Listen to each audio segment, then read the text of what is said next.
the Bill Belichick to North Carolina. And this is something that obviously had kind of been like brewing, and you hear reports about it and all this kind of stuff. We knew they visited with him. And I'll be honest with you, like, just shoot you straight.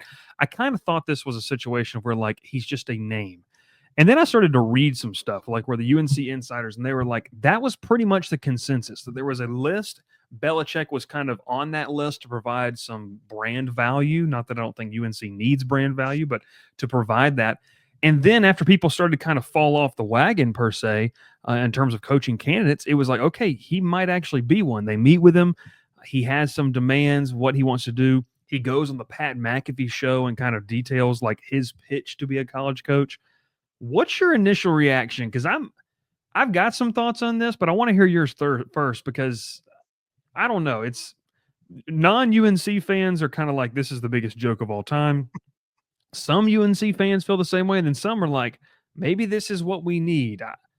This feels weird to me. I think just weird is the word that I kind of just I label this with.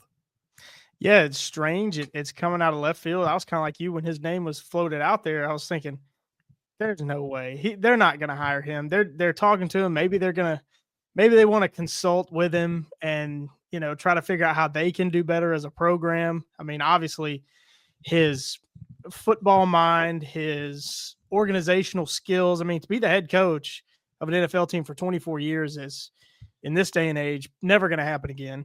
Yeah. Won 6 Super Bowls. So you cannot doubt what he knows about the game and what he knows about leadership and how to lead a program.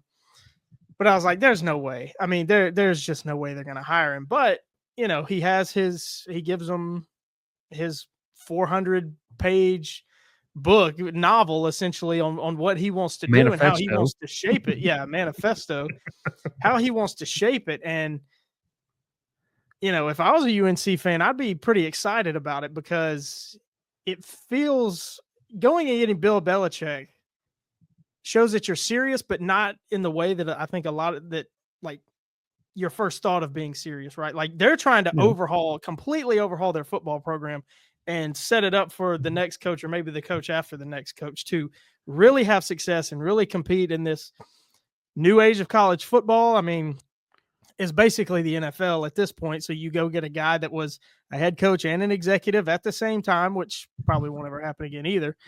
It's really unprecedented. And I think UNC is hiring Bill Belichick to set themselves up for big time success in 5 or 10 years.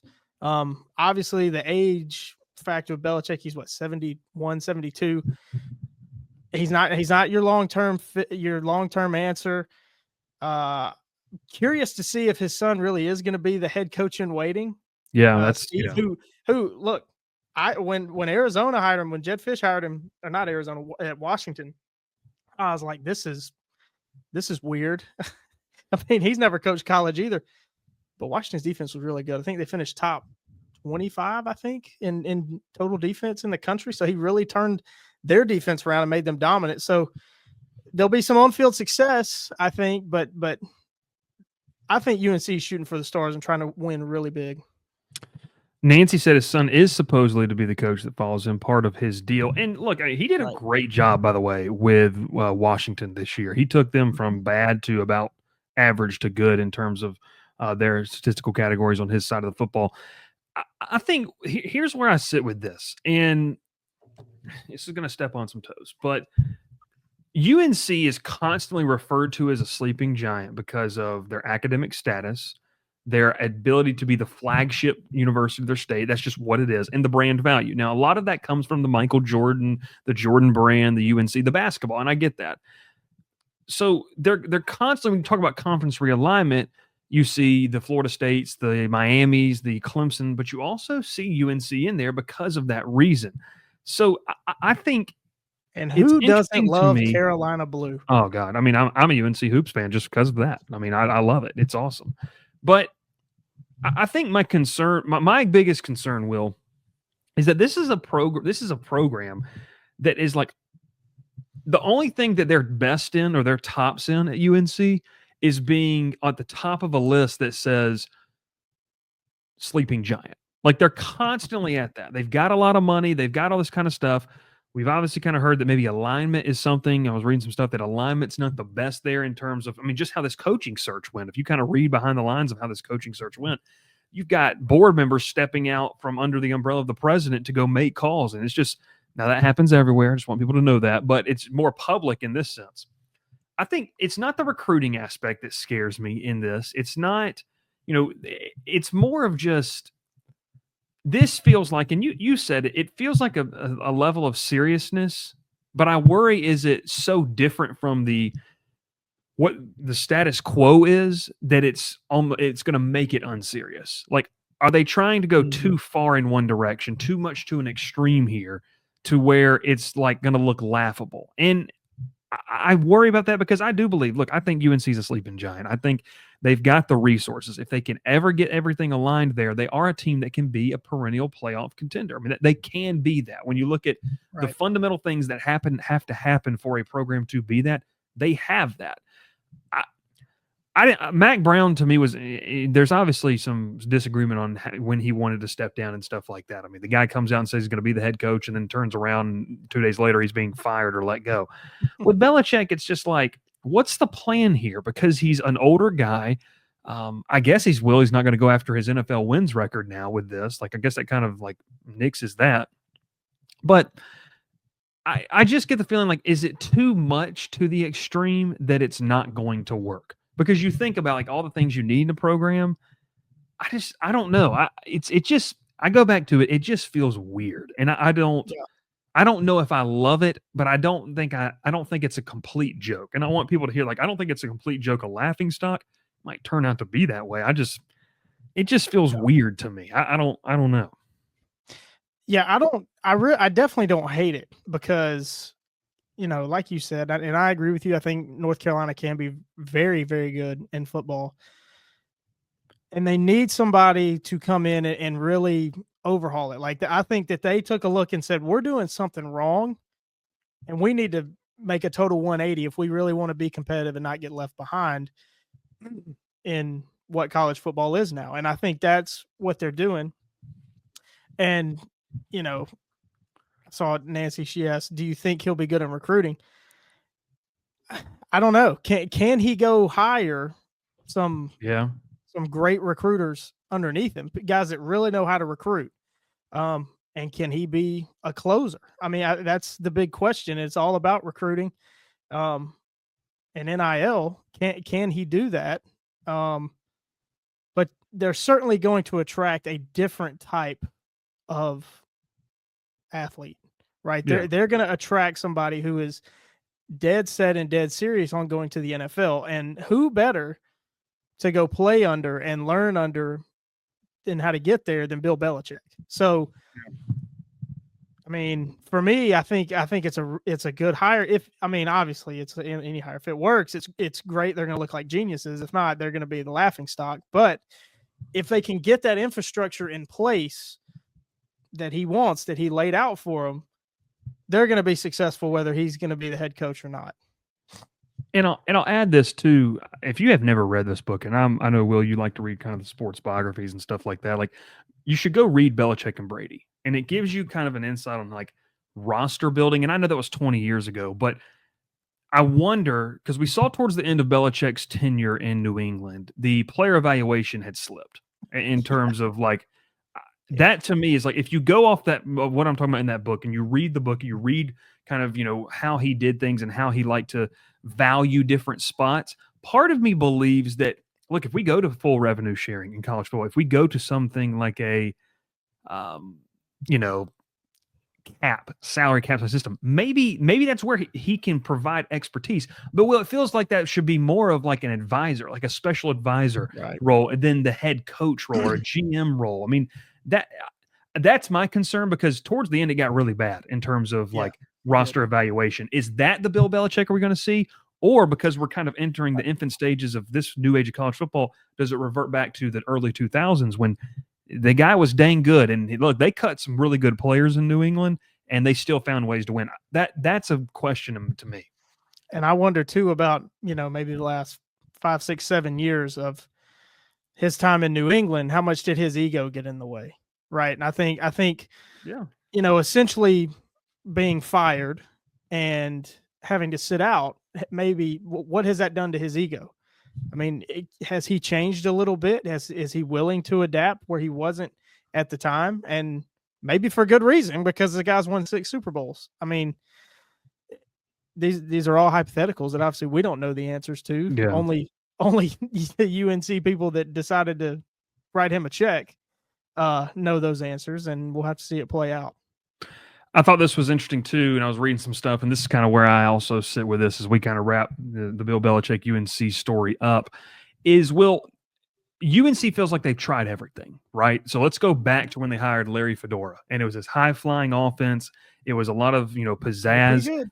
And look, they did good. They were finished top 10 in one of the playoff rankings towards the end. And then obviously he's no longer there.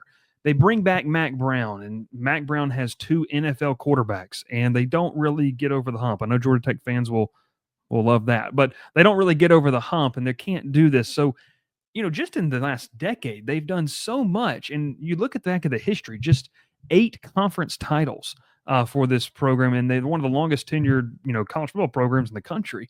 They just haven't had a lot of success. And so my question is, and I'll ask this to you and we can move along, but it feels weird. It kind of feels like a desperate hire to get this program some momentum. If this does not work at UNC, I don't know what will. Like, I feel like they have tried just about everything. I get that it's maybe in some people's idea, it's just Mac Brown 2.0. I think people are just looking at age, honestly, and saying that. But in all honesty, if this doesn't work in Chapel Hill, like if Bill Belichick doesn't work, a guy who's going to have a literal whole wing of the Hall of Fame in Canton to him, I don't know what does work there, and it'll be very interesting to see. Yeah, I don't know either. I mean, if this doesn't work, you certainly got to go to the other end of the extreme and go like the Arizona State route and find, maybe a young alum that's 32 years old and just inject life into the program. I mean, I don't know. I mean, I think weird's the best way to put it, but looking at it from maybe a 30,000-foot view, I think they're trying to set themselves up and set themselves apart and be different and try to compete. They obviously don't have the resources that, these big programs that are in the playoffs and have been in the playoffs since its inception, even in their own conference. I say resources, not just money. I think are there facilities? Their football facilities. They just upgraded. They literally just upgraded. Yeah. I was going to say they might be behind. So I think they're ramping up and really targeting 5-10 years down the road. Mm-hmm. I'll end it with this, and we can get to some of the comments that people had on it. I think this is straight up a move. UNC is making a desperate move to inject life into a program that is a sleeping giant. This is either going to do 2 things. It's going to bring them to the cusp of the playoff, or it's going to set them back a decade. It's going to do 1 or 2 things. This feels like a big move. If they get everything, if they get everything in the background like he wants, I don't see how. If it's not him as the coach, but if they do all those things, I don't know how they'll be set back. Because honestly, it's fair. But they got to do it right, and I think it'll be more telling that they didn't do it right if they still can't be successful. I agree. Goldfellas says, I think Bill isn't a serious hire. If you want to be great, find someone like Chadwell. Belichick has no experience in college.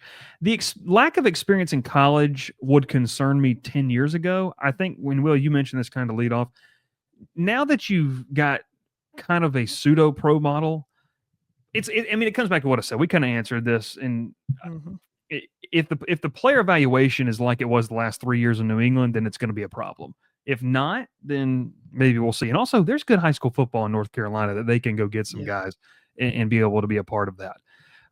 Vince Wilkes says this conference ain't big enough for 2 coaches wearing cutoff hoodies. I like that. Clayton says Belichick is the guy you hire to try at least garner the interest to win a championship, even though the odds are very slim. Definitely a shooting for the stars hire. No, okay. On the wins record, it's very possible that Belichick has 1 good season. He leaves for the NFL for the record. I did read, Will, that he was very, I don't even know, frustrated, I guess disappointed in the interest that he received. Obviously, we know he interviewed for the Falcons job, but outside of that, really wasn't talked about as a legitimate candidate.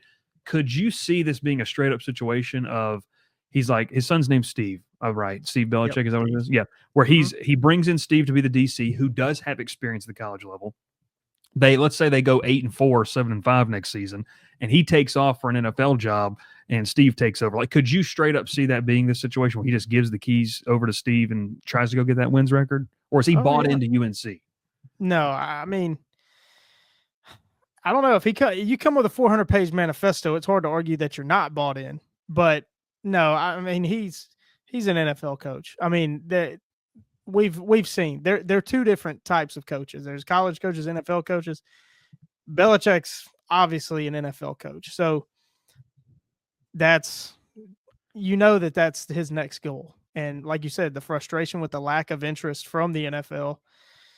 And he's been on TV trying to improve that, trying to gain interest, and it just hasn't worked. So now he's taking a shot at college and certainly bringing his son in as head coach in waiting. He's expecting some calls.